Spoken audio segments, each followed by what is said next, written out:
সবাইকে স্বাগত দীপ্ত সংবাদের সাথে রয়েছে দোলা ডলরেস। শুরুতেই জানাবো সংবাদ শিরোনাম। বেগম রোকেয়া বিশ্ববিদ্যালয়ের ছাত্রদল ছাত্র শিবিরের কর্মসূচি ঘিরে উত্তেজনা, 144 ধারা জারি। ভরা মৌসুমেও ভোলায় মিলছে না কাঙ্ক্ষিত ইলিশ, ভারত থেকে কাঁচামরিচ আমদানি শুরু। চট্টগ্রামের দীর্ঘ সময় লাইনের থেকেও গ্যাস পাচ্ছেন না চালকরা, সমাধান কবে জানা নেই কারো।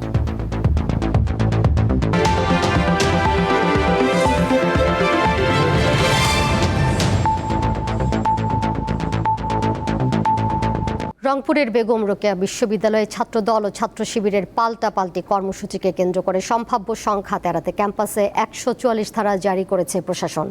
মঙ্গলবার বেলা 11টায় প্রশাসন এই সিদ্ধান্ত নেয়। এর আগে ক্যাম্পাসের শান্তি শৃঙ্খলা বজায় রাখতে 144 ধারা জারি সহ প্রয়োজনীয় সহযোগিতা চেয়ে বিশ্ববিদ্যালয়ের প্রক্টর ডক্টর ফেরদৌস রহমান তাজহাট থানার ভারপ্রাপ্ত কর্মকর্তার কাছে লিখিত আবেদন করেন। আবেদনে বলা হয়, গত 3 আগস্ট বাংলাদেশ ইসলামী ছাত্র শিবির ও বাংলাদেশ জাতীয়তাবাদী ছাত্র দলের মধ্যে সংঘর্ষে 5 জন শিক্ষার্থী গুরুতর আহত সহ আরও অন্তত 20 জন আহত হন। তারা রংপুর মেডিকেল কলেজ হাসপাতালে চিকিৎসাধীন রয়েছেন। একই স্থানে মঙ্গলবার 2 সংগঠনের পৃথক বিক্ষোভ কর্মসূচি ঘোষণার কারণে আইনশৃঙ্খলা পরিস্থিতির অবনতির আশঙ্কায় 144 ধারা জারি করেছে। এর আগে সোমবার সন্ধ্যায় জুলাই গণঅভ্যুত্থান উপলক্ষে বিশ্ববিদ্যালয়ের স্বাধীনতা স্মারক মাঠে আয়োজিত আলোকচিত্র প্রদর্শনীকে কেন্দ্র করে 2 ছাত্র সংগঠনের মধ্যে উত্তেজনা সৃষ্টি হয়।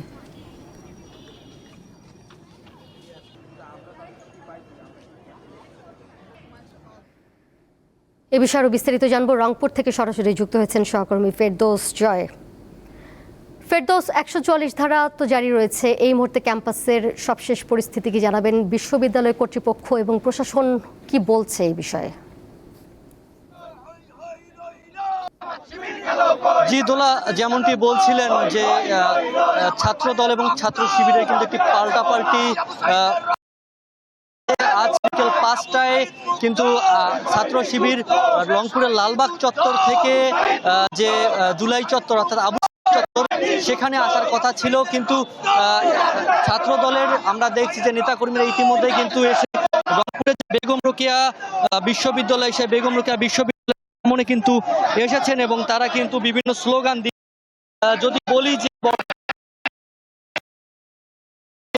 দিচ্ছেন এবং তারা বলছেন যে এই যে পরিস্থিতি এবং যে শিবির সেই শিবিরদের এই ক্যাম্পাস থেকে বিতাড়িত করা হবে এমনটা কিন্তু তারা দাবি করছেন। অন্যদিকে শিবিরের যদি কথা বলি যে বিকেল 5টার দিকে তারা জুলাই চত্বরে আসার কথা থাকলেও এখন পর্যন্ত কিন্তু তারা এদিকে আসেননি। পাশাপাশি আইন শৃঙ্খলার যদি একটু কথা বলি যে আইন শৃঙ্খলা বাহিনী সজাগ রয়েছেন এবং তারা একটি মাঠে অর্থাৎ শিবির এবং ছাত্র দলের মাঠে অবস্থান করছেন।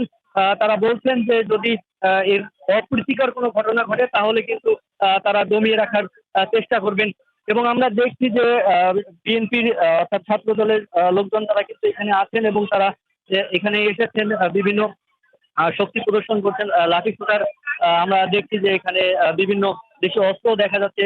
সেই সাথে তারা বিভিন্ন স্লোগান দিয়ে শিবিরকে এই রংপুর থেকে বিতাড়িত করার কথা বলেছেন। নেতাকর্মীদের সাথে আমরা কথা বলছিলাম, তারা বলছিল যে গতকালকের যে সংঘর্ষের ঘটনা সেই সংঘর্ষের ঘটনা একবারই অযৌক্তিক ছিল এবং তারা বলছিলেন যে 3 জন যে মারা গিয়া 3 জনকে যে জুডিশিয়াল কিলিং করা হয়েছে সেই জুডিশিয়াল কিলিং এর বিরুদ্ধে কিন্তু তারা মূলত এই অবস্থানে দাঁড়িয়েছেন। সব মিলিয়ে এখন বেগম রোকেয়া বিশ্ববিদ্যালয়ের সামনে আমরা আছি। বেগম রোকেয়া বিশ্ববিদ্যালয়ের সামনে ছাত্র দলের যে সকল কর্মীরা রয়েছেন তারা কিন্তু এসে উপস্থিত হচ্ছেন এবং এখানকার পরিস্থিতি কিন্তু আস্তে আস্তে উৎসবের দিকে যাচ্ছে এমনটাও কিন্তু দেখা যাচ্ছে। আমরা দেখেছি যে এই আশেপাশে যে সকল স্থাপনা আছে সেগুলো কিন্তু অধিকাংশই বন্ধ এবং সেই সাথে যদি বলি যে বেগম রোকেয়ার যে প্রক্টর তিনি কিন্তু 144 ধারা জারির একটি আবেদন করেছিলেন এবং সেই আবেদনের প্রেক্ষিতে আইন শৃঙ্খলা বাহিনী যাচাই বাছাই করার কথা বলেছেন। এই ছিল আমার কাছে রংপুর বেগম রোকেয়া বিশ্ববিদ্যালয়ের সামনে থেকে সবশেষ। ফেরদৌস, আপনাকে ধন্যবাদ। সহকর্মী ফেরদৌস জয় সরাসরি যুক্ত ছিলেন আমাদের সাথে। পরের প্রসঙ্গে যাচ্ছি। ভরা মৌসুমেও ভোলায় মিলছে না কাঙ্ক্ষিত ইলিশ, এতে লোকসানে পড়ছেন জেলেরা। সংকটের প্রভাব পড়েছে মাছ ঘাট ও আড়তগুলোতেও। সাগরে 58 দিনের নিষেধাজ্ঞা শেষ হলেও কাঙ্ক্ষিত ইলিশ পাচ্ছেন না ভোলার জেলেরা। কয়েকদিন সাগরে অবস্থান করে নামমাত্র মাছ নিয়ে ফিরছেন তারা। এতে ট্রলারের জ্বালানি, খাবার সহ অন্যান্য খরচই উঠছে না। টানা লোকসানে অনেক জেলে বেকার হয়ে পড়েছেন। কেউ কেউ জাল বিক্রি করতেও বাধ্য হচ্ছেন। সিঙ্গেলের কারণে মাছ ধরতে পারি না, তারপরে আপনার ট্রোলিংয়ে জাল নষ্ট করে, তারপর আমরা 4 লাখ 5 লাখ টাকা করে বাজার নিয়ে যাই। মা এবার কামড়া যায় 3 দিন থেকে মাত্র 5টা মাছ দিয়েছি। সাগরে যাই লাহারের জন্য সিঙ্গেলের জন্য বাতাসের জন্য থাকতাম পারি না। মাছগুলো না খাওয়াতে আমরা কতদিন আর ফিশিং করি, এই কারণে আমরা আর জাল দিয়ে ফিশিং করে মাছ টাছ পাই না। মাছ নেই, আমরা যে 20 জন মানুষ যাই, আরও উত্তরোত্ত মাছ কোথায়ই নেই। সংকটের প্রভাব পড়েছে জেলার মাছ ঘাটগুলোতে। দৌলত খান, ইলিশা, তুলাতুলি, নাছির মাঝি ঘাট সহ অর্ধশতাধিক মাছ ঘাটে এখন নেই আগের কর্মচাঞ্চল্য। মাছের সংকটে বিপাকে আড়তদাররাও। ট্যাঙ্গো মাছ নেই, সাগরেও মাছ নেই। আমরা সাগরে এই বছর ট্রলার বাওয়া মনে করেন আমাকে 20-25 লক্ষ টাকার মতন লোকসান আছে। এত নদীতে যাই না যাই কি মনে করেন গিয়ে হয় না মাছ, লাভ আছে। ঘাটালো অনেক কষ্ট হচ্ছে, ব্যবসা খারাপ, যারা কাজ কাম করে লেবার টেবার আছে অবস্থা খারাপ। মৎস্য বিভাগের কর্মকর্তাদের মতে জলবায়ু পরিবর্তনের বিরূপ প্রভাব, নদী সাগরের মোহনায় ডুবোচর সৃষ্টি এবং অতিরিক্ত আহরণের কারণে কমেছে ইলিশের উৎপাদন। এখন বর্তমানে নদী এবং সাগরে মাছের উৎপাদন একটু কমে গিয়েছে। আগস্টের শুরুতে নদী এবং সাগরে ইলিশের উৎপাদন বৃদ্ধি পাবে। গত অর্থবছরে জেলায় ইলিশ উৎপাদন হয়েছে 1,81,342 মেট্রিক টন। চলতি অর্থবছরে লক্ষ্যমাত্রা ধরা হয়েছে 1,85,000 মেট্রিক টন। তবে মৌসুমের শুরুতেই আশানুরূপ ইলিশ না পাওয়ায় উদ্বিগ্ন সংশ্লিষ্টরা।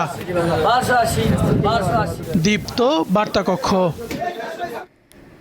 দেশের বাজারে কাঁচামরিচের দাম স্বাভাবিক রাখতে দিনাজপুরের হিলি স্থলবন্দর দিয়ে দ্বিতীয় দিনের মতো ভারত থেকে কাঁচামরিচ আমদানি অব্যাহত রয়েছে। মঙ্গলবার 3টি ট্রাকে প্রায় 18 মেট্রিক টন কাঁচামরিচ হিলি স্থলবন্দর দিয়ে দেশে আনা হয়েছে। বিকেল 3:30টার দিকে বিষয়টি নিশ্চিত করেন হিলি স্থলবন্দরের আমদানি রপ্তানিকারক গ্রুপের সভাপতি সাখাওয়াত হোসেন শিল্পী। তিনি জানান, ভারত থেকে কাঁচামরিচ নিয়ে আরও বেশ কয়েকটি ট্রাক দেশে প্রবেশের অপেক্ষায় ভারতের অভ্যন্তরে পাইপলাইনে রয়েছে। সন্ধ্যার মধ্যে আরও কয়েকটি ট্রাক হিলি স্থলবন্দরে পৌঁছানোর সম্ভাবনা রয়েছে। এর আগে সোমবার বিকেলে ভারত থেকে 4 ট্রাক মরিচ বোঝাই দেশে আসে।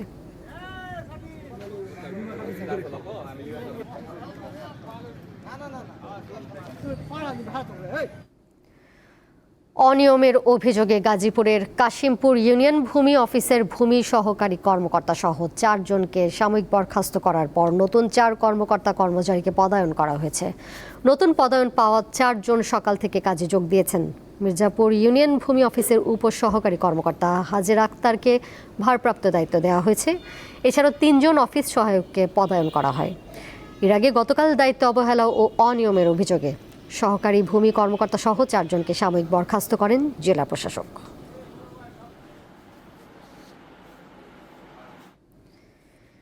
সিরাজগঞ্জের শহীদ এম মনসুর আলী রেল স্টেশনে ঢাকাগামী আন্তনগর সিল্ক সিটি এক্সপ্রেস ট্রেনের একটি বগি লাইনচ্যুত হয়েছে। এতে ঢাকার সঙ্গে উত্তর ও দক্ষিণাঞ্চলের রেল যোগাযোগ পুরোপুরি বন্ধ রয়েছে। বেলা 11টার দিকে এই ঘটনা ঘটে। ফলে বিভিন্ন স্টেশনে একাধিক যাত্রীবাহী ট্রেন আটকা পড়েছে। Jamuna Setu Paschim Saidabad rail station master Moniruzzaman জানান, রাজশাহী থেকে ছেড়ে আসা সিল্ক সিটি এক্সপ্রেস ট্রেনটি ঢাকায় আসছিল। এ সময় সিরাজগঞ্জের মনসুর আলী স্টেশনে পৌঁছালে হঠাৎ ট্রেনের একটি বগি লাইনচ্যুত হয়। বর্তমানে উদ্ধার কার্যক্রম চলছে।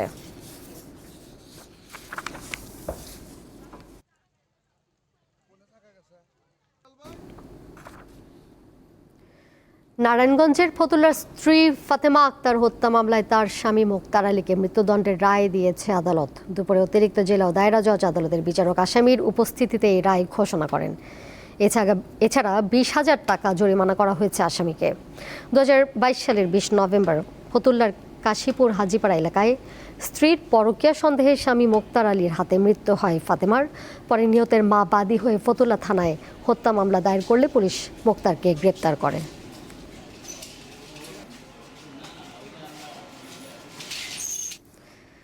সাতক্ষীরা খুলনা মহাসড়কের চৌরঙ্গি মোড়ের ব্লিস হাসপাতালে আগুনে বেশ কয়েকজন আহত হয়েছেন। দুপুরে খবর পেয়ে ফায়ার সার্ভিসের সদস্যরা ঘটনাস্থলে পৌঁছে আগুন নিয়ন্ত্রণে কাজ শুরু করেন। ফায়ার সার্ভিস জানিয়েছে, আগুন নিয়ন্ত্রণে আনা সম্ভব হলেও হাসপাতালের ভেতর প্রচুর ধোঁয়া রয়েছে। রোগী ও স্বজনদের নিরাপদে সরিয়ে নিতে উদ্ধার কার্যক্রম চালিয়ে যাচ্ছেন ফায়ার সার্ভিসের সদস্যরা। অগ্নিকাণ্ডের ঘটনায় হাসপাতালে নারী, শিশু ও বয়স্ক রোগী সহ বেশ কয়েকজন আহত হয়েছেন বলে প্রাথমিকভাবে জানা গেছে।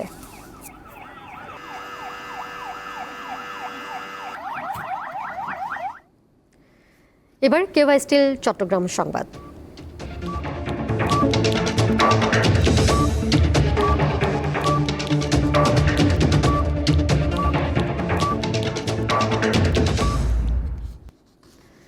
চট্টগ্রামে দেখা দিয়েছে গ্যাস সংকট। ভোর 4টা থেকে বিকেল 3টা পর্যন্ত ফিলিং স্টেশনে লাইনে দাঁড়িয়ে থেকেও গ্যাস পাচ্ছেন না চালকরা। এই সমস্যার সমাধান কবে নাগাদ হবে তার সঠিক কোনো তথ্য নেই সংশ্লিষ্টদের কাছে। চট্টগ্রামের বিভিন্ন ফিলিং স্টেশনে গ্যাসের সংকট চরম আকার ধারণ করেছে। ভোর 4টা থেকে বিভিন্ন ফিলিং স্টেশনের বাইরে সিএনজি চালক এবং বিভিন্ন প্রাইভেট গাড়ি চালকরা তারা গ্যাসের অপেক্ষা করে এখনো পর্যন্ত গ্যাস পাচ্ছেন না। সংশ্লিষ্ট যারা রয়েছেন তাদের কাছে জানার চেষ্টা করছেন, কিন্তু কোনো ধরনের সদুত্তর তারা পাচ্ছেন না, যার কারণে দীর্ঘক্ষণ ধরে তারা এখানে অপেক্ষা করছেন। 4টা পর্যন্ত লাইনে দাঁড়িয়েছি, গ্যাস দিতেছে। 7:30 বাজে গ্যাস অফ হয়ে গেছে, গ্যাস আর পাই নাই। ওরা বলছে যে কখন আসবে না আসবে এটা আমরা নিশ্চয়তা বলতে পারবো না। সকাল থেকে 4:30 আসছিলাম, এতটুকু আসছি, বলছে গ্যাস নেই। এই পর্যন্ত দেখা দাঁড়িয়ে আছে, কখন দেবে গ্যাস এটা জানি না, কিন্তু এই পর্যন্ত এখনো জানিস কোথাও যেতে পারি না, এখানে আছে আর কি। চালকরা বলছেন দিনের শেষে মালিককে যে খরচের টাকা তাদের দিতে হয় সে খরচের টাকা তারা কিভাবে উঠাবেন বা সংসার তাদের কিভাবে চলবে, এটি তাদের এখন সবচেয়ে বড় চিন্তা। কখন দিতে পারবে বা কিছু জানেন? এটা আমি 4টা বাজে আসছি আর মানে লাগানো ইসফানি মুহূর্ত মানে আস্তে আস্তে দূর আইছি, আইয়া মানে নজর লাগাইছে, এতটাই তারা বন্ধ করে দিছে। মালিকের আমরা কি চপ দিব? 5টা বাজে, 5টাতে এখন বাজে দিনের 1টা। এখন কি গ্যাস পাবো না ও তো তারা শিওর দিতেছে না। এখন তো মালিক তো একটু ছাড় দেয় না, এটা তো আমাদের দেওয়ার ব্যাপারে কেমন নাই। ড্রাইভার এই সিরিয়ালে গাড়িছি 300 টাকা খরচ, গ্যাস লইতে লাগবো 300 টাকা, 600 টাকা, মালিকের আছে 1050 টাকা, তো এই টাকাটা আমরা কই পাবো? সংশ্লিষ্টরা বলছেন কর্ণফুলী গ্যাস ডিস্ট্রিবিউশন থেকে এখনো পর্যন্ত তাদেরকে সঠিক কোনো তথ্য দিতে পারছেন না। সবগুলো ফিলিং স্টেশনে এভাবেই হাহাকার চালকদের। সিএনজি চালক, প্রাইভেট গাড়ির চালক সকলে বলছেন আসলে কবে নাগাদ এই সমস্যার সমাধান হবে বা কতক্ষণে তারা গ্যাস পাবেন, এই তথ্যটি যদি সংশ্লিষ্টরা তাদেরকে দিতে পারতেন তাহলে তারা পরবর্তী কোনো বিকল্প রাস্তা তারা বেছে নিতেন। এই যে সঠিক তথ্যটা এখনো পর্যন্ত কেউ জানতে পারছেন না, সেটির জন্যই আক্ষেপ জানাচ্ছেন সাধারণ যারা এখানকার গাড়ি চালক রয়েছেন। তারা বলছেন এই সমস্যার সমাধান যদি না হয় তাদের সংসার চালানো, মালিককে তাদের যে দৈনন্দিন খরচ বুঝিয়ে দেওয়া সেটি কোনোভাবেই সম্ভব হবে না। এই সমস্যা থেকে উত্তরণের একটি সঠিক পন্থা তারা খুঁজে বের করার জন্য সংশ্লিষ্টদেরকে আহ্বান জানিয়েছেন। রুনা আনসারি, দীপ্ত সংবাদ, চট্টগ্রাম। চট্টগ্রামের সাউদার্ন ইউনিভার্সিটি বাংলাদেশের উদ্যোগে শিক্ষক ও কর্মকর্তাদের অংশগ্রহণে সম্মিলনী ও সম্মাননা অনুষ্ঠান 2026 অনুষ্ঠিত হয়েছে। দুপুরে নগরীর বাইজিদ আরিফিন নগর এলাকার নিজস্ব ক্যাম্পাস মিলনায়তনে এই অনুষ্ঠানের আয়োজন করা হয়। বিশ্ববিদ্যালয়ের ভারপ্রাপ্ত উপাচার্য ডক্টর শরীফ আশরাফুজ্জামানের সভাপতিত্বে অনুষ্ঠানের প্রধান অতিথি ছিলেন সাউদার্ন ইউনিভার্সিটির ট্রাস্টি বোর্ডের চেয়ারম্যান খলিলুর রহমান। এতে শিক্ষা, ব্যাংকিং ও সমাজসেবায় বিশেষ অবদানের স্বীকৃতি হিসেবে 3 বিশিষ্ট ব্যক্তিত্বকে সম্মাননা প্রদান করা হয়। সম্মাননাপ্রাপ্তরা হলেন সাউদার্ন ইউনিভার্সিটি ট্রাস্টি বোর্ডের চেয়ারম্যান আলহাজ খলিলুর রহমান, ভাইস চেয়ারম্যান মোহাম্মদ লিয়াকত আলী চৌধুরী এবং ট্রাস্টি বোর্ডের সদস্য আব্দুস সালাম। এ সময় বিশ্ববিদ্যালয়ের শিক্ষক ও বিভিন্ন স্তরের কর্মকর্তারা উপস্থিত ছিলেন। আমার কাজ হবে মানুষকে ভালোবাসা, মানুষের সহযোগিতা করা, মানুষের সুখে দুঃখে থাকা, এটাই আমার আর কিছু বলার। জুলাই জাতীয় সনদ পূর্ণাঙ্গ বাস্তবায়নের অঙ্গীকার পুনর্ব্যক্ত করেছে সরকার। দুপুরে জাতীয় সংসদে সংবিধান সংশোধন সংক্রান্ত বিশেষ কমিটির প্রথম বৈঠকে অংশ নিয়ে কমিটির সভাপতি সালাউদ্দিন আহমদ জানান, শহীদদের আকাঙ্ক্ষা অনুযায়ী সংবিধান সংশোধন করা হবে। গ্রহণযোগ্য সংশোধনী আনতে গণ অভ্যুত্থানে অংশ নেওয়া ছাত্র, শিক্ষক, পেশাজীবী, আইনজীবী, রাজনীতিবিদ সহ বিভিন্ন শ্রেণী পেশার মানুষের সাথে আলোচনা করবে এই কমিটি। আলোচনায় কারা অংশ নেবেন তা পরে জানিয়ে দেওয়া হবে বলেও জানান তিনি। স্বরাষ্ট্রমন্ত্রী বলেন, বিরোধী দল কমিটিতে নাম না দিলেও তাদের পরামর্শ ও মতামত নেওয়া হবে। আজকে প্রথম মিটিং হিসেবে আমরা ডিসাইড করব আমরা কাদের সাথে আলোচনা করব। আমরা জুলাই জাতীয় সনদ পূর্ণাঙ্গভাবে বাস্তবায়ন করতে চাই, এবং জুলাই জাতীয় সনদের বাইরেও যে সমস্ত মতামত আসবে সমাজের বিভিন্ন সেকশন থেকে, আইনজীবী, সংবিধান বিশেষজ্ঞ, শিক্ষক সমাজ এবং সাংবাদিক বন্ধুগণ এবং সমাজের আরও অন্যান্য ক্লাস যারা জুলাই গণ অভ্যুত্থানে অংশগ্রহণ করেছেন সেই সমস্ত ছাত্র নেতৃবৃন্দ। জুলাইকে ভুলিয়ে দেওয়ার চেষ্টা চলছে বলে অভিযোগ করেছেন জামায়াতে ইসলামীর আমির ও বিরোধী দলীয় নেতা ডক্টর শফিকুর রহমান। রাজধানীর সিরডাপ মিলনায়তনে আজাদী সংগ্রামের পটভূমিতে জুলাই বিপ্লব 2024 শীর্ষক বইয়ের মোড়ক উন্মোচন অনুষ্ঠানে এমন অভিযোগ করেন তিনি। জামায়াতের আমির আরও বলেন, আধিপত্যবাদের কাছে কখনো মাথা নত করতে রাজি নয় জামায়াত। সরকারকে জুলাই যোদ্ধাদের গায়ে হাত না দেওয়ার আহ্বান জানিয়ে বলেন, তাদের গায়ে হাত দেওয়া হবে বিশ্বাসঘাতকতা। এছাড়া গণভোটের রায় মেনে নেওয়ার আহ্বানও জানান তিনি।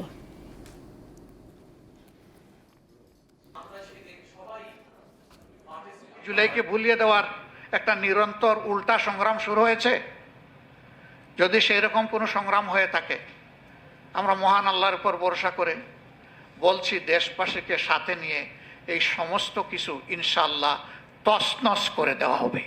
এই ইস্যু ভুলিয়ে দেওয়ার জন্য আমাদেরকে অনেক লোভ টোপ প্রস্তাব বিভিন্ন কিছু দেওয়া হচ্ছে। আমাদের সোজা সাপটা কথা, জনগণ যে রায় দিয়েছে এইটাই মানতে হবে, আমাদের আলাদা কোনো রায় নাই।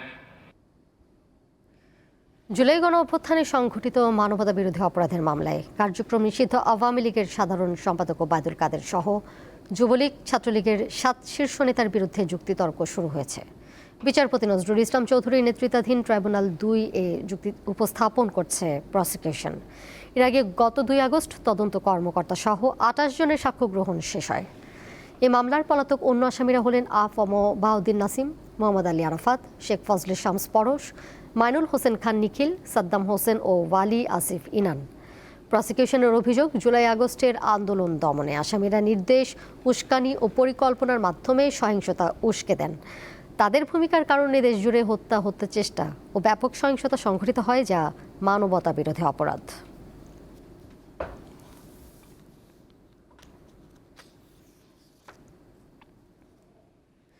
আন্তর্জাতিক প্রসঙ্গ। যুক্তরাষ্ট্রের সঙ্গে চুক্তি করার জন্য এই আলোচনায় ইরানের শেষ সুযোগ বলে হুঁশিয়ারি দিয়েছেন মার্কিন প্রেসিডেন্ট ডোনাল্ড ট্রাম্প। ইরান আলোচনার বিষয়টি অস্বীকার করায় এই হুঁশিয়ারি দিলেন তিনি। মঙ্গলবার নিজস্ব সামাজিক যোগাযোগ মাধ্যম ট্রুথ সোশ্যালে এক পোস্টে ইরানের দ্বিমুখী আচরণের কঠোর সমালোচনা করে তাদের সামনে চুক্তি অথবা পূর্ণ আত্মসমর্পণের যে কোনো একটি বেছে নেওয়ার হুঁশিয়ারি দেন ট্রাম্প। পোস্টে তিনি লেখেন, ইরান স্বীকার করুক বা নাই করুক, বাস্তবে তারা এমন একটি সমস্যার সমাধান নিয়ে আলোচনা করছেন যা তারা কয়েক দশক ধরে তৈরি করেছে। এদিকে ইউক্রেন সরকার আনুষ্ঠানিকভাবে ক্ষমা চাওয়ায় দেশটিতে সামরিক হামলা চালানোর পরিকল্পনা বাতিল করেছে ইরান। গত মাসে কাস্পিয়ান সাগরে একটি ইরানি জাহাজে ইউক্রেনের হামলায় এক কর্মী নিহতের পর 2 দেশের মধ্যে চরম উত্তেজনা সৃষ্টি হয়। খেলার খবর।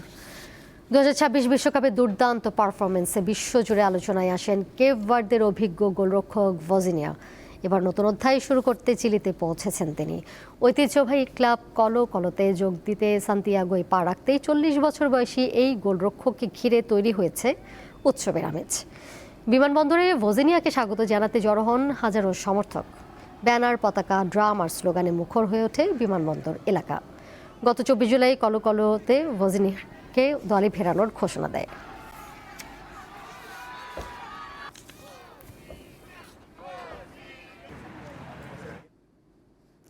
শেষ করব দীপ্ত সংবাদ, যাবার আগে শিরোনামগুলো জানিয়ে দিব আরও একবার।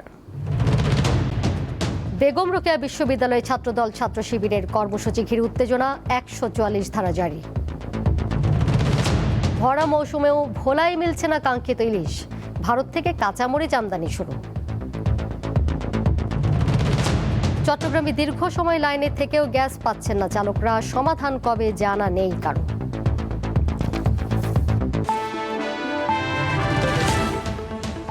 এই ছিল এখনকার মতো। পরের সংবাদ দেখবেন সন্ধ্যা 6টা 40 এছাড়াও আরও তথ্য এবং বিনোদনের নানা খবর জানতে যুক্ত থাকুন দীপ্ত ডিজিটাল প্ল্যাটফর্মে। সবাইকে ধন্যবাদ এতক্ষণ সাথে থাকার জন্য।